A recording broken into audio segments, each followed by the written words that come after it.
नमस्कार, स्वागत है आपका और आप देख रहे हैं अपने यूट्यूब चैनल रीमेक की बात। सारे कयासों पर लगा विराम। जी हाँ, सारे कयासों पर। विशिष्ट शिक्षक के मूल वेतन से संबंधित जितने भी भ्रम की स्थिति पूरे शिक्षा जगत में और शिक्षा से संबंधित और विद्यालयों से संबंधित विशिष्ट शिक्षकों के समक्ष जो उपस्थित था भ्रम की स्थिति, वो स्पष्ट हो गया है लगभग।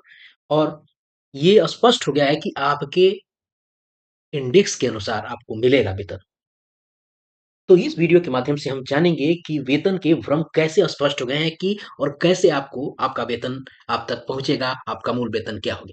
तो जी हाँ, इस वीडियो में इस पे बात करेंगे और आप तक वो सूचना पहुँचाएँगे। इस पूरे सेशन को आप ध्यान से देखिएगा और जितने भी पत्र आए हैं, पूरे के पूरे पत्र अभी भ्रम की स्थिति में हैं। कोई कुछ कहता है, कोई कुछ कहता है। तो यह वीडियो आपके सामने है, जो दिख रहा है पत्रांक 1993 और आज के डेट में है।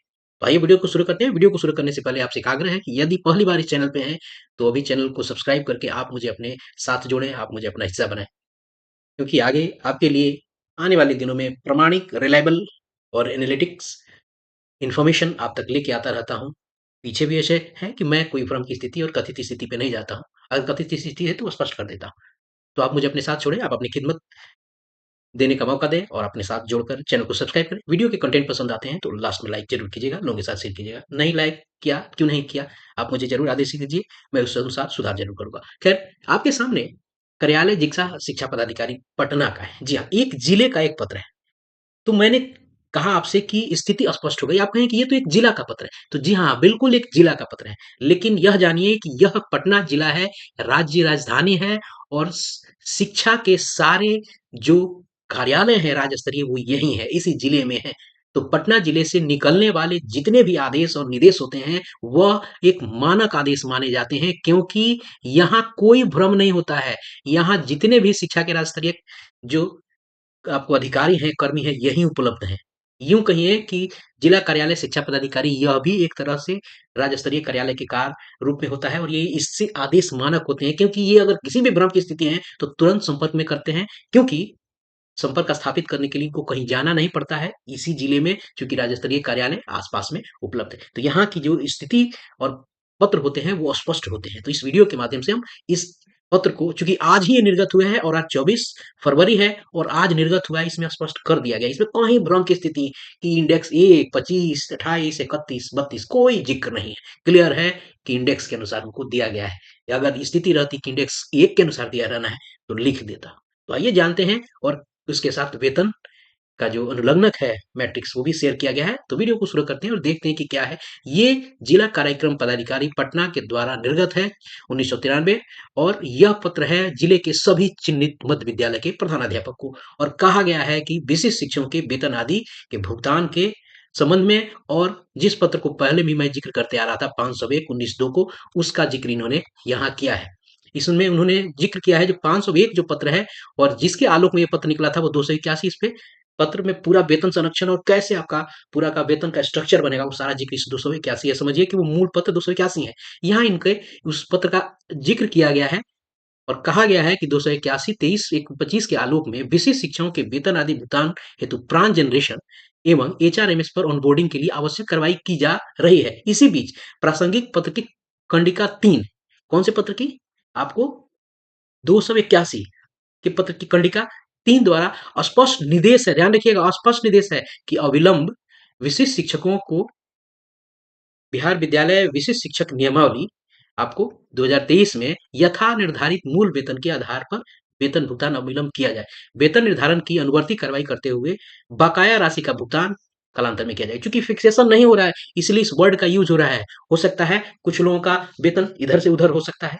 तो उन्होंने एक स्थिति बनाया है कि आप वेतन उनको दे दीजिए, जो भी बनता है, नीचे ऊपर होगा बाद में देखेंगे। अभी जिनका चूँकि वेतन संरक्षण का लाभ उनको मिलना है और इन्होंने कहा है कि प्रासंगिक पत्र प्रसंग में जो पत्र है उसकी कंडिका 3 में स्पष्ट निर्देश था आपको। अब चलिए आगे देखते हैं जो जिससे हम लोगों को ज़्यादा लेना-देना है कि कहाँ आदेश और किस तरह से आदेश है। उनको वेतन निर्धारण का उनको आदेश हुआ था और ये ध्यान दीजिएगा कि उक्त वर्णित परिप्रेक्ष्य में आदेश दिया जाता है कि बिहार विद्यालय विशिष्ट शिक्षक नियमावली 2023 के मैट्रिक्स लेवल इसके मैट्रिक्स लेवल नीचे है के इंडेक्स के अनुसार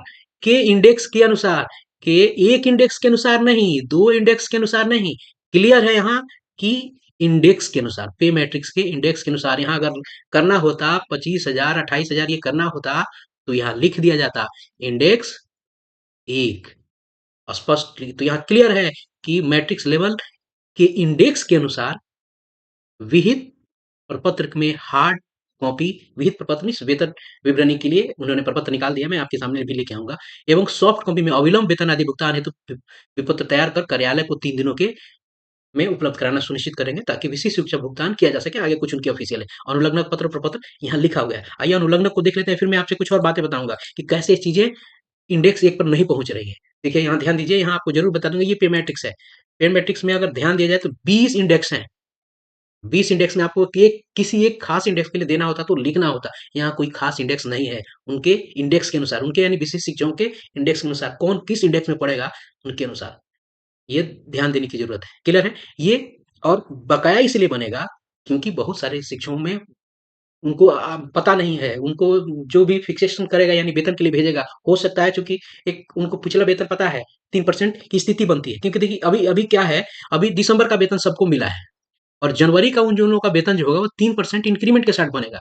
तो मान लीजिए किसी शिक्षक का अगर वेतन 28,140 है, 28,140 है और इसका पहले दिसंबर में कुछ और वेतन होगा, जनवरी के 1 तारीख को कुछ और वेतन होगा। तो 28,140 ये पिछले वाले की स्थिति पर हो सकता है वो डिसाइड कर दे। 3% जनवरी में नियोजित शिक्षक को 3% बिना इंक्रीमेंट दिए दिसंबर वाले पे कर देते, इसलिए 3% इंक्रीमेंट जो आपको वार्षिक वेतन वृद्धि मिलनी है उसके आपको लिए सारी की सारी बातें आपको कही गई है कि आप दिसंबर में जो वेतन है इसी को लेकर आप बना दीजिए। 3% वाला बाद में देखते रहेंगे, ये बकाया आपको चला जाएगा।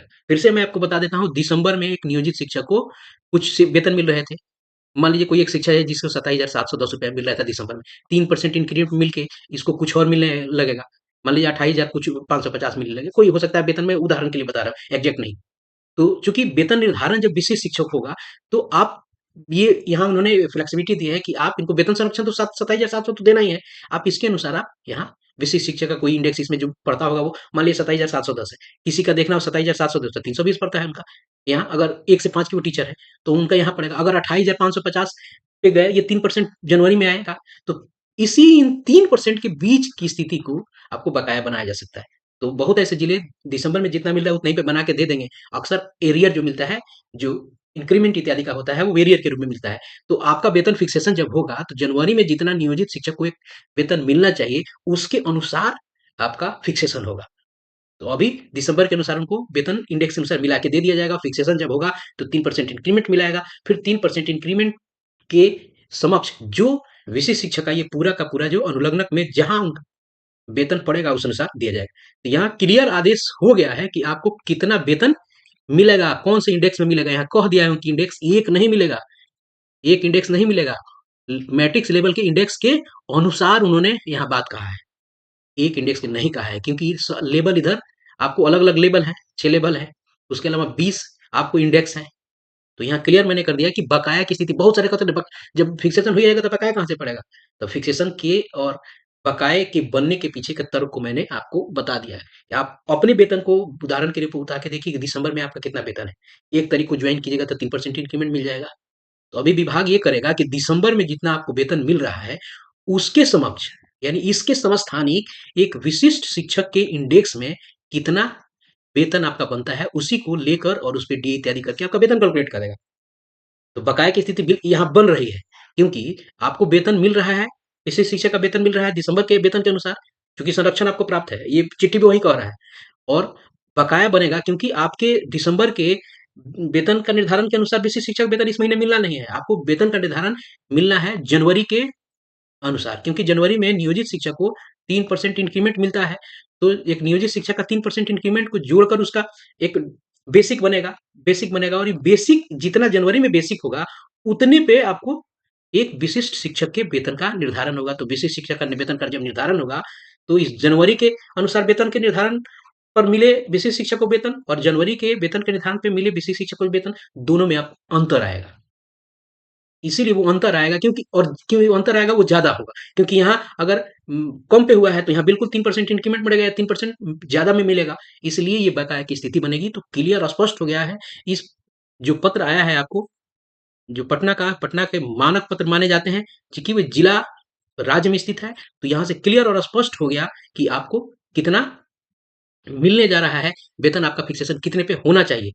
क्यों? क्योंकि स्पष्ट यहाँ इन्होंने बिल्कुल नहीं कहा है कि आपका 1 नंबर पे होगा 25,000, यहाँ कहा गया कि आपके उतने जितना आपका इंडेक्स बनता है, उस इंडेक्स के अनुसार आप समस्थानिक जाइए। तो ये अलग-अलग जिलों में निकले हुए भ्रम बीसी में ये भी होंगे, ऐसा थोड़ा है कि बीसी में नहीं होंगे। तो इन्होंने ऐसा नहीं किया, इन्होंने कह दिया है कि आपको उतना मिलेगा और इन्होंने यहाँ अपना पूरा विशिष्ट शिक्षक की उपस्थिति विवरणी का पूरा जो इनका अपना ड्राफ्ट है, इन्होंने भेज दिया है। प्रारूप कह ये जो है पूरा का पूरा किस तरीके से कौन खाका क्या है, इन्होंने क्लियर यहाँ स्पष्ट कर दिया है।